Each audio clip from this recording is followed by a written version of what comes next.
자, 여러분 반갑습니다. 이번 시간은 제17강입니다. 지난 시간에 경비부서의 조직과 과정 1을 했는데 그때는 계층제의 원리와 통솔 범위의 원리를 다뤘었죠. 이번 시간에는 남은 3가지 원리입니다.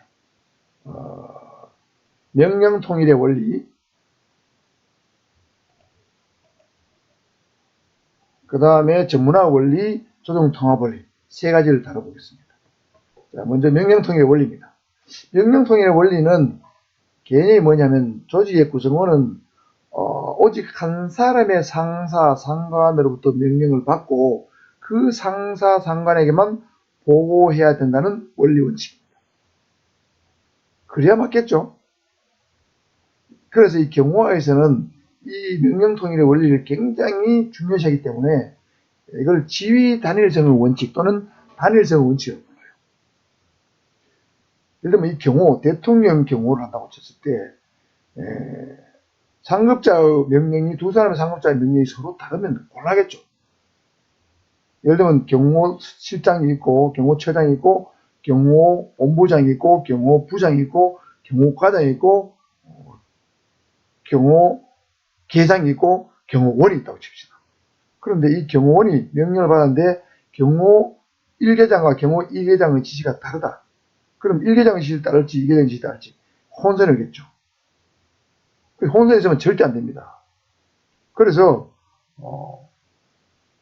한 사람은 상관으로부터 명령을 받고 그 사람에게 보고하도록 철저하게 그 원칙이 지켜져야 되는 것이 바로 경호입니다.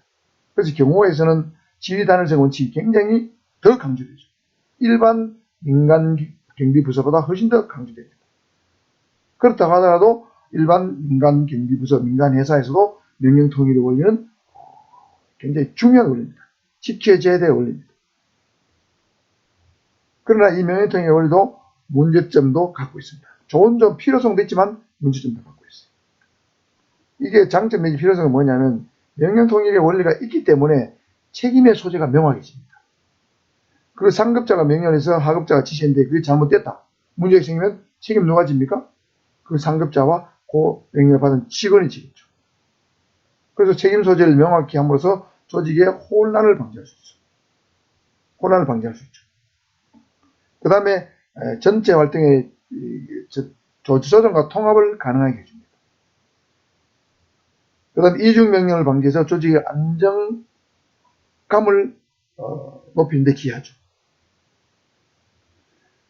그러니까 이게 만약 조직이 만약 상급자가 2명, 3명이 돼서 상급자가 2명, 3명이 서로 다른 지시를 한다면 이게 조직이 혼란스럽고 조직이 안정되지 못하고 도대체 어떤 일을 해야 될지 누구 말을 들을지 굉장히 헷갈려가지고 혼란이 가중되겠죠.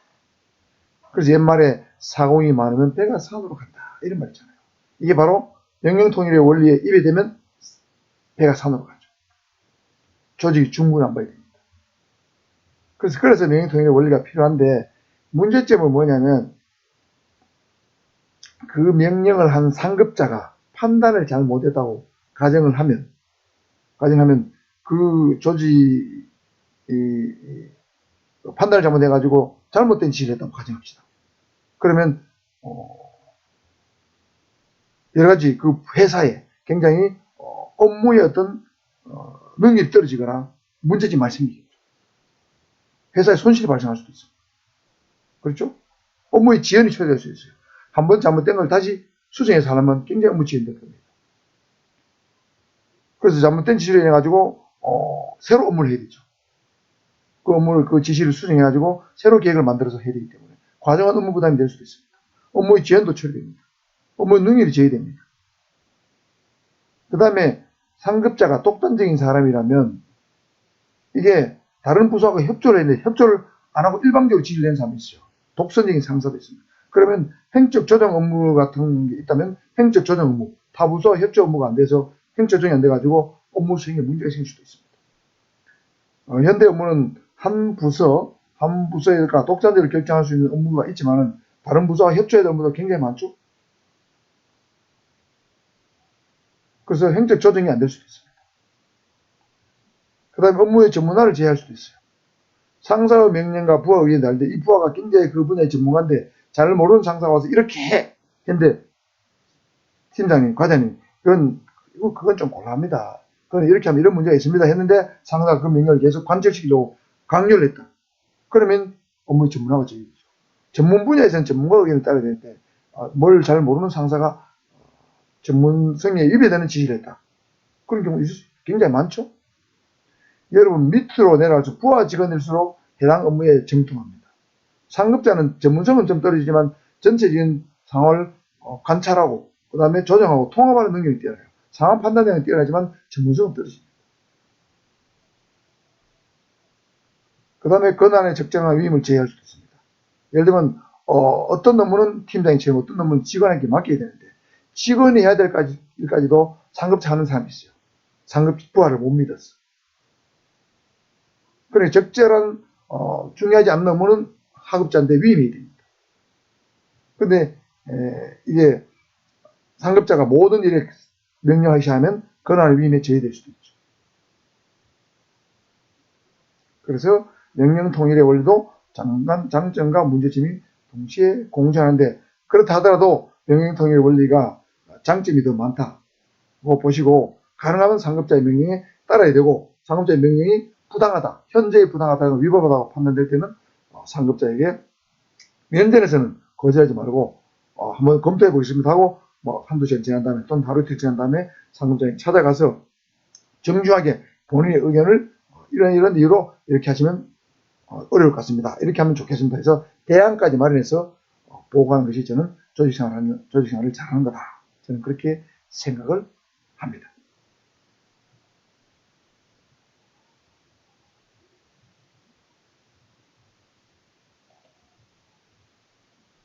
다음은 전문화의 원리입니다. 전문화의 원리는 뭐냐면 업무를 종류와 성질별로 세분화해서 조직 구성원에게 한 가지의 주된 업무만을 전담시키는 것이 원래 전문화의 원리입니다. 한 사람이 한 가지 일을 하는 것이 훨씬 더 일을 잘할 수 있겠죠. 그런데 한 사람이 벌써 5가지, 10가지 하게 되면 죽도 밥도 안 되는 수가 있습니다. 그래서 가능하면 한 사람한테, 부하 직원한테는 가장 말단 직원한테 한 가지만 맡기는 게 맞습니다. 은행에 가보면 말이죠. 대출 담당 직원, 창구 담당 직원 따로 있죠. 그리고 대출 담당 직원은 대출 업무는 복잡합니다. 그래서 그 사람은 대출 업무예요. 그런데 창구 담당 직원은 대출 업무를 제외한 나머지 단순한 업무를 합니다. 그걸 다양한 일들이 있죠. 그렇지만 그건 단순한 일이기 때문에 그나마 할 수 있어요. 그러니까 은행의 대출 담당 직원은 굉장히 전문화되어 있다고 볼 수 있습니다. 창구 담당 직원은 여러 가지 일을 하기 때문에 덜 전문화되어 있죠. 신출액 은행 직원이 왔다. 그럼 창구에 앉혀놓으면 업무 처리에 혼선이 오거나 지연될 가능성이 있죠. 지가 모르는 업무가 있단 말이에요. 자기가 모르는 업무가. 그래서 한 가지만 맡긴 게 전문화의 원리인데 실제로 이제 조직을 짜다 보면 한 사람한테 한 가지만 맡기기가 힘들잖아요. 이제 한 사람한테 여러 가지 일을 맡겨야 아무도 비용도 줄고 사람 신규청도 덜어야 되니까. 자, 그래서 이게 전문화의 원리의 필요성은 업무의 능률적 수행을 위해서 그런 거죠. 사람은 성격, 관심, 능력, 기술의 차이가 있습니다. 성격이 꼼꼼한 사람이 있고 덜렁덜렁한 사람이 있어요. 덜렁덜렁한 사람은 내근에 별로 적합지 않습니다. 꼼꼼하고 치밀해야 됩니다. 계획적인 사람이에요. 그 다음에 머리가 샤프하고 분석적인 사람 업무를 잘 수행합니다. 전문화에 적합합니다. 기술, 전문성이 원래부터 있는 사람 좋죠. 회계 업무에 전문성이 있으면 은행 지금 창고에 들어오면 잘할 수밖에 없죠. 그 다음에 숫자에 굉장히 밝은 사람이 있고 숫자에 둔한 사람이 있어요. 숫자에 둔한 사람은 50 나누기 2분의 1이 얼마냐 하면 25 하는 사람이 있어요. 이런 사람들은 곤란합니다. 그런 사람 회계 전문가로 부적합하죠. 그런 사람 없겠지만 50 나누기 2분의 1은 25가 아니고 100이죠. 이게 수리에 관심이 있는 사람이 있고 없는 사람이 있고 부족한 사람이 있어요. 그 다음에 지식과 기술의 한계가 있습니다. 사람은 자기가 배울 수 있는 지식이나 기술의 한계가 있습니다. 저는 인문계열이 적합하지 과학기술 계열은 제가 별로 안 맞아요. 물리학 이런 거 보면 머리 아파요. 그 다음에 그림 그리는 거 별로 재주가 없습니다. 컴퓨터 기술 이런 거 있지 않습니까? 복잡해요. 이런 별로 관심이 없어요. 법학, 행정학 이런 것들이 저한테 잘 맞아요. 그 다음에 시간을 단축할 필요가 있다. 업무를 3번 하면 업무를 습득하는 시간이 단축되죠. 한 사람이 한 가지만 주면 신입직이라도 금방 배우겠죠. 근데 한 사람이 한테 10가지 일을 주면서 신입직한테 주면 그거 배우는데 몇 달 걸릴 겁니다. 그 다음에 한 사람이 동시에 여러 가지 일을 잘하기 어렵습니다. 멀티플레이가 되게 어렵다는 거죠.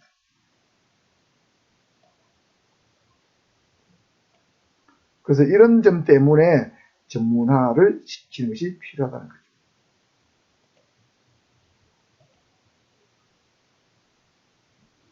다음은 조정 통합의 원리입니다. 자, 이 조정 통합 원리는 조금 여러분 이해하기가 조금 어려울 수도 있어요. 그래서 제 설명을 조금 잘 들어보시면 혹시 이해가 되려나 모르겠습니다. 조정 통합 원리 개념은 조직이 지향하는 목표가 있습니다. 목적이 있는데 그 목적을 효율적으로 잘 달성하기 위해서는 이 조직의 관리자 밑에 있는 하위 관리자 또는 하위 체제 또는 하위 조직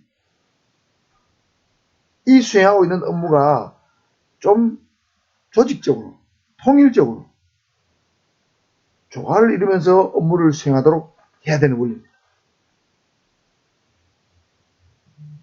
아마 이렇게 해도 여러분이 이해가 잘 안 될 것 생각됩니다. 예를 들면 현대자동차에서 제네시스 GV80을 하나 만든다고 생각해 봅시다. 자, 제네시스 GV80을 만드는데 결함이 없는 완벽한 차량을 만든 것이 목표죠. 리콜 대상이 되면 안 되지 않습니까? 중간에 뭐 엔진이 정지되거나 뭐 사고가 나거나 그러면 안 되겠죠? 그러면 완벽한 GV80을 만들기 위해서는 엔진 자체가 일단 완벽하게 만들어져야 되죠. 그 다음에 각종 부품들이 완벽하게 하청업체에서 만들어져 와야 됩니다. 다 하위 체제죠. 그 다음에 만들어 온 엔진과 부품, 그게 예를 들면 2만 가지가 넘는다는데 2만 5천 가지라고 칩시다. 2만 5천 가지의 부품을 조립하는 과정에서도 어느 한 사람도 소홀해서 안 되겠죠. 어떤 사람이 볼트나 너트를 느슨하게 쪼았다.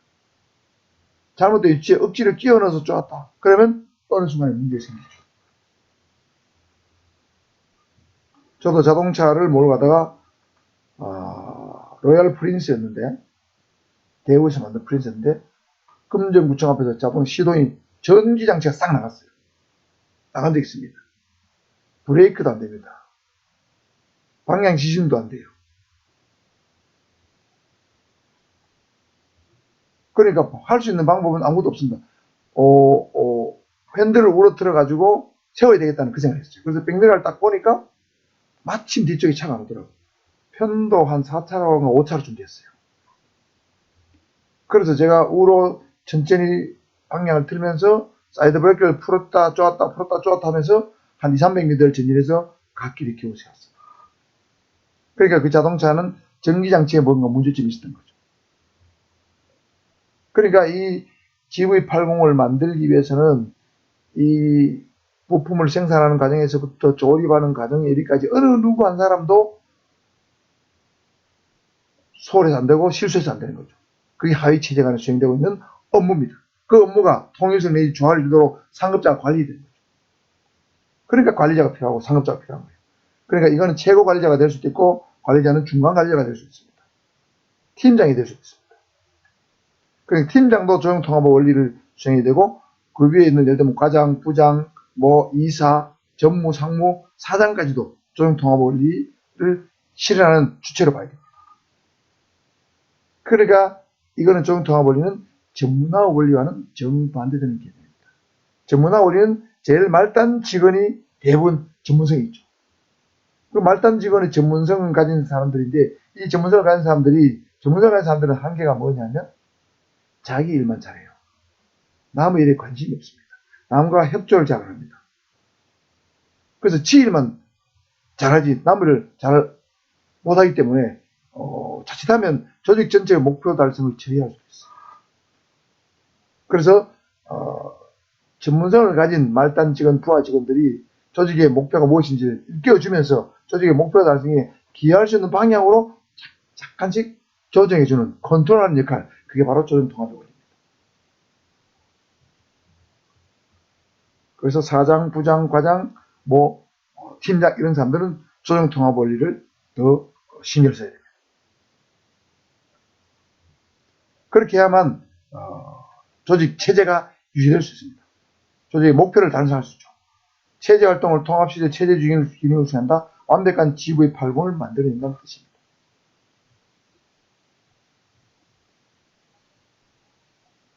그 다음에 조정을 할 때도 인간적 활동을 할 수 있는 범위 내에서 이루어져야 됩니다. 너무 강압적으로 해서 안 된다는 거죠. 조직의 목표를 지속적으로 깨우쳐주면서 왜 그렇게 해야 되는지를 깨우쳐주면서 조정해 나가야 되는 거죠. 여러분, 강압적 조정은 반발을 불러일으킬 수 있죠. 요즘 제가 가만히 정치하는 거 보니까 모 특정 당원 얘기 안 하겠습니다는 시끄럽죠. 공천 과정이 시끄러워요. 공천이 시끄러운데 그게 왜 시끄러운가 봤더니 특정한 한 사람이 너무 아마 독단적으로 하는 것 같은 느낌이 들어요. 그러다니까 같은 당 안에 최고위원도 업무를 거부하거나 최고위 회의 안 오고 그러지 않습니까? 그러니까 너무 독단적으로 조정하려고 하는 거예요. 공천은 시스템 공천을 한다 해서 시스템 공천을 해야 되고, 만일에 시스템 공천 외에 개인 공천을 할 필요가 있다. 이럴 때는 왜 그 사람을 공천해야 되는지, 또는 왜 그 사람을 공천해서 배제했는지에 대해서 합리적이고 객관적인 설명이 있었는데 그런 설명이 없다 보니까 아마 그런 갈등이 생기는 것 같습니다. 그러니까 이 조정 통합이 잘 안 되고 있는 거죠. 어느 당에도 마찬가지입니다. 이 조정 통합이 굉장히 힘듭니다. 정치를 빗대서 좀 미안하지만 제가 특정 정당을 비난하는 뜻은 절대 아닙니다. 조정 통합 원리를 생각하다 보니까 이게 조정 통합을 잘 못해서 그렇구나 하는 느낌이 들어서 제가 말씀드린 거예요. 그거는 여당이든 야당이든 다 일어날 수 있습니다. 그래서 상급자는 조정 통합을 잘해야 되는데 강압적인 방법으로, 일방적인 방법으로 해서는 안 된다. 명령적인 방법으로 해서는 안 된다는 거죠. 명령 통일의 원리가 필요하지만 조정 통합할 때 명령을 할 때도 인간적인 방법으로, 상대방이 부하가 납득할 수 있는 방법으로 해야만 사실은 조정 통합이 잘 됩니다. 명령도 잘 수행이 되죠. 강압적인 명령을 하는 사람 경우에는 부하 직원이 면종복배하는 경우가 제가 보니 많습니다. 앞에서는 면종, 복종하고 복배, 뒤에서는 배신합니다. 그런 경우가 많아요. 강압적으로 하게 됩니다. 그래서 이게 소통, 커뮤니케이션이 잘 돼야만 명령 통일 원리도 잘 수행이 되고 조정 통합 원리도 잘 수행된다고 저는 그렇게 생각합니다. 지금은 소통의 시대죠. 커뮤니케이션 시대입니다. 계급으로, 직책으로 막 눌러서 되는 시대가 절대 아닙니다. 계층의 구조를 갖고 있고 명령 통일의 원리가 있고 조정 통합 원리가 있지만 그 모든 것을 뛰어넘는 것은 어떤 원활한 소통이다. 커뮤니케이션이다. 이렇게 생각합니다. 조직 조정과 인간적 요인이 강화된 내용입니다. 그 다음에 조정과 망념입니다. 통솔 범위는 한 사람을 상관이 효율적으로 관리할 수 있는 사람의 숫자로 말했죠. 근데 이거는 한 사람 상관이 몇 명의 부하 직원을 관리하면 가장 이상적이겠나 하는 소극적인 개념입니다. 그런데 통솔 범위의 적정화는 뭐냐면 통솔을 몇 명을 시킬 거냐. 자, 4명을 시켜야 5명을 시켜야 10명을 시켜야 20명을 시킬 거냐. 요 적정화 범위를 잘 정해주면 조정 통합 원리가 잘 실현될 수 있다는 거죠. 그러니까 통솔 범위의 적정화는 조정 통합을 실현하는 수단이라는 뜻입니다. 제가 예를 들어 보겠습니다. 사단경찰서 제가 수사과장을 했는데 그때 수사과장은 형사과가 분리되지 않아서 수사과장이 형사과 업무까지 같이 했어요. 여러분, 경찰서 수사과는 사기, 횡령, 배임, 이런 경제범죄하고 지능범죄에서 공무원범죄, 선거범죄, 유사수신행위, 그 다음에 가짜 석유 제조, 선거법 위반, 이런 지능범죄도 같이 합니다. 그런데 이게 사기 사건 고소가 우리 참시 한 40% 가게 된다고 그랬죠? 전체 사건에. 굉장히 많습니다. 그래서 수사과에 가면 경제 1팀, 경제 2팀, 경제 3팀, 경제 4팀, 팀이 많아요. 한 팀당 한 3, 4명씩 있습니다. 수사과 직원이 한 60명, 형사과 직원이 40명이 돼요. 형사과는 살인, 강도, 강간, 절도, 마약, 성범죄, 방화, 폭행, 상해, 그다음 각종 변사 사건 이런 걸 처리합니다. 형사과 직원이 40명, 수사과 직원이 한 60명이 되니까 100명쯤 돼요. 그러면 팀장은 몇 명이냐? 한 14명쯤 된 것 같아요. 그러니까 14명의 팀장이 아침에 수사과장실에 회의를 들어옵니다. 그런데 제가 과장을 하면서 보니까 도대체 경제 3팀에서는 어떤 사건을 하고 있는지, 경제 6팀에서 어떤 사건을 하고 있는지, 진흥팀에서는 어떤 사건을 하고 있는지, 강력 1팀에서 어떤 사건을 하고 있는지, 형사 1팀에서는 무슨 사건을 하는지 파악이 안 되더라고요. 파악이 안 돼요. 워낙 사건이 많고 팀이 너무 많아서. 그래서 통솔범위가 적정해야 되지 않고 통솔범위가 적정한 수준을 넘어선 거예요. 그러니까 업무를 조정 통합할 수가 없어요. 파악이 안 돼요. 통솔범위의 원리에 벗어났죠. 4 내지 5명이 적정하고 10 내지 12명까지가 적정인데 14명의 팀장은 저한테 맡겼어요. 부하 직원은 100명이고 팀장은 14명이에요. 통솔범위의 원리에도 벗어나고 조정통합의 원리에도 벗어나는 거예요. 조정통합을 제대로 할 수 없더라고. 조직을 잘 못한 거예요. 사단경찰서, 경무과, 생활안전과, 수사과, 교통과, 경비과, 정보과 쭉 있는데 수사과는 조직을 잘 못 짠 겁니다. 그래서 이거는 형사과하고 분리시켜야 된다고 제가 생각하고 있었는데 제가 사단경찰 수사과장을 떠나고 나니까 사단경찰서가 형사과가 분리됐습니다. 그래서 지금은 사단경찰서 가면 수사과장, 형사과장이 분리되어 있습니다. 그게 올바른 조직화입니다. 조정통합의 원리에 적합한 거예요.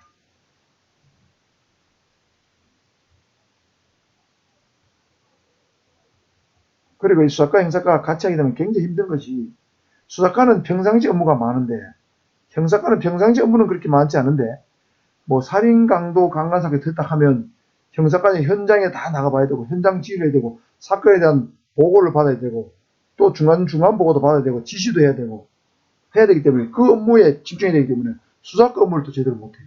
수사과 업무는 매일매일 결정이 됩니다. 사건 처리해야 되기 때문에. 고소고발 사건.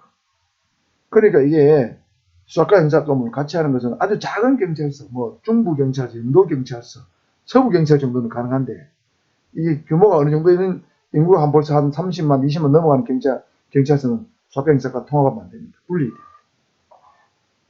국민을 위해서도 분리해야 되고 수사과장 개인을 위해서 분리해야 됩니다. 무슨 말 이해하셨죠? 요 막료란 것은 참모를 말합니다. 참모입니다. 그러니까 경찰서장에 있으면 수사과장, 형사과장이 참모죠. 참모가 조정을 잘 하려면 통솔범위를 적정화시켜줘야 된다는 뜻입니다. 자, 여러분 이제 조정통합 원리 이해하셨죠? 완벽한 GV80을 만들기 위해서 25,000개의 부품을 완벽히 조립할 수 있도록 역할을 부여하고 관리하는 것이 바로 조정통합 원리다. 이렇게 이해하시면 되겠습니다.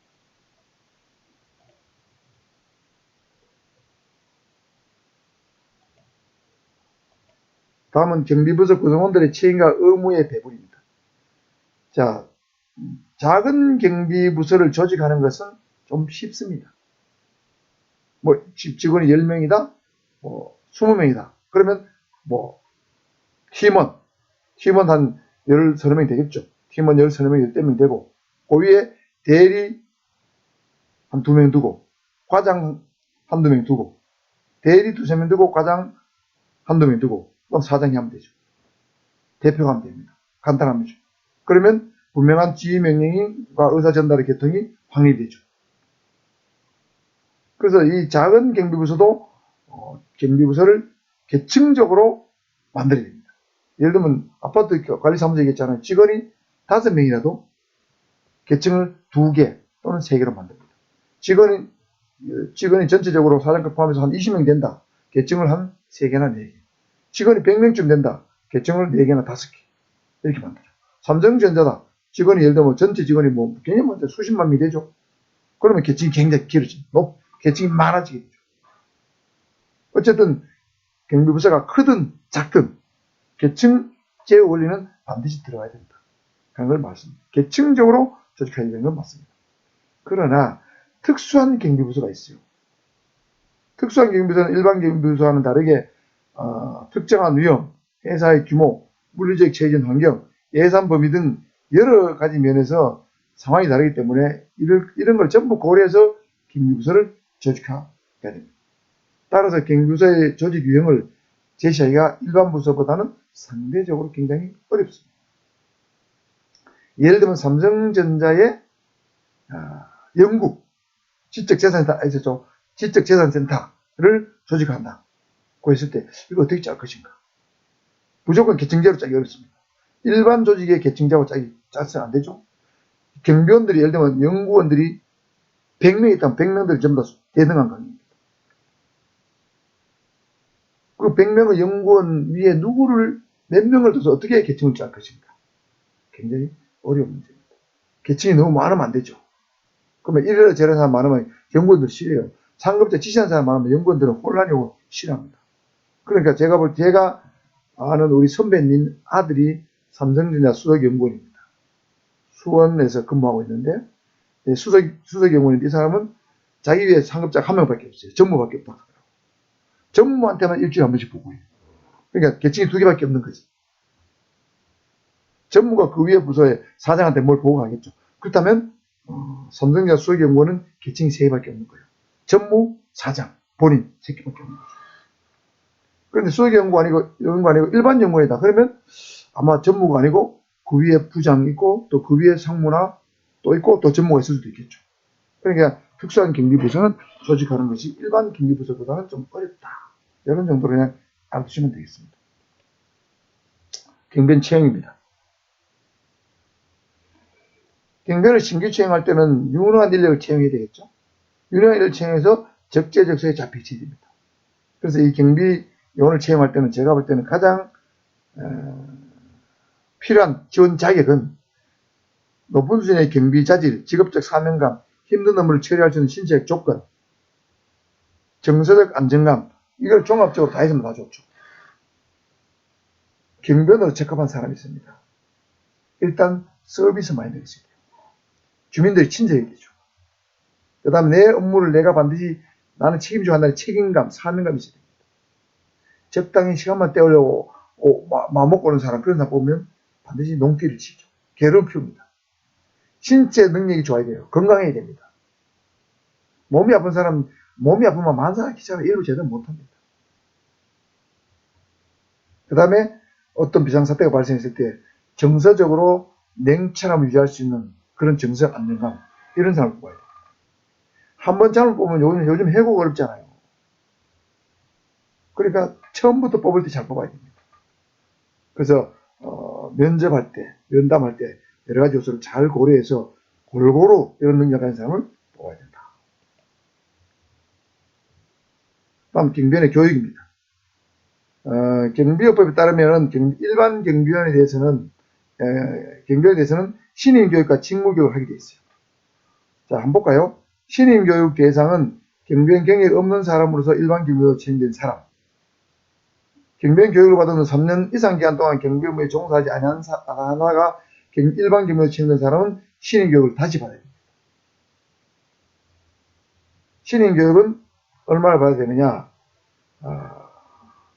24시간의 교육을 받아야 됩니다.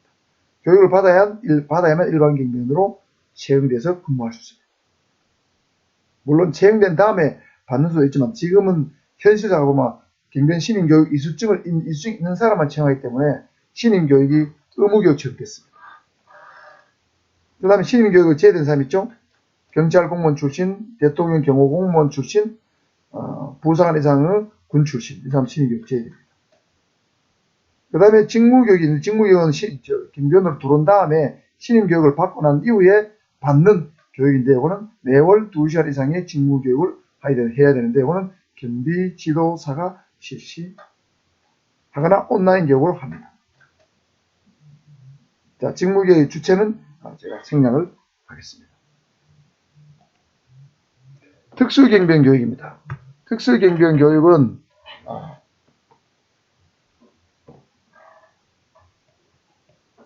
그 특수경비원 신임 교육의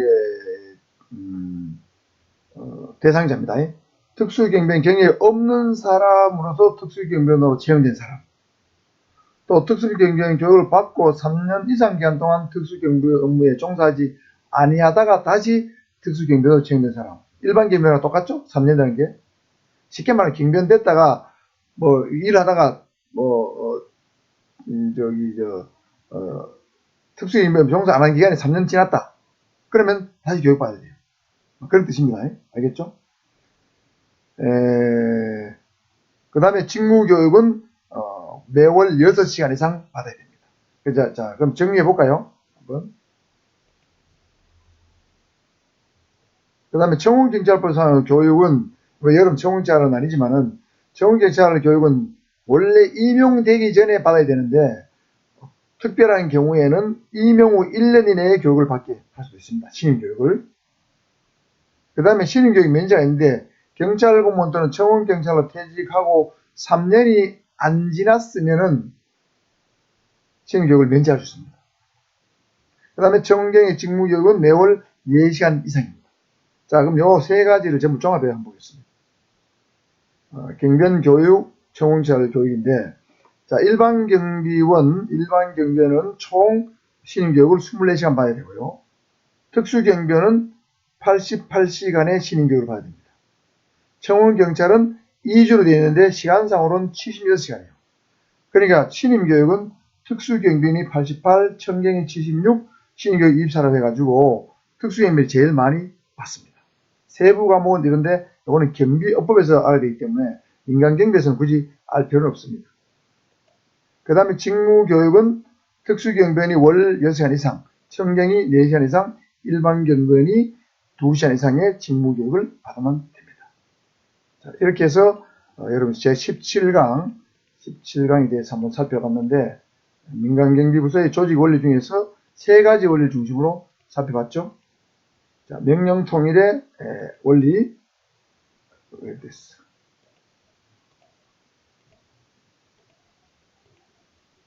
너무 빨리 지나갔네요. 명령통일의 원리, 그 다음에 전문화 원리, 이상하게 넘어가네요. 전문화 원리, 그 다음에 조정통합 원리. 이 3가지. 이게 중요합니다. 이 중심으로 한번 잘 이해해 주시고, 이번 강의 이걸로 마치겠습니다.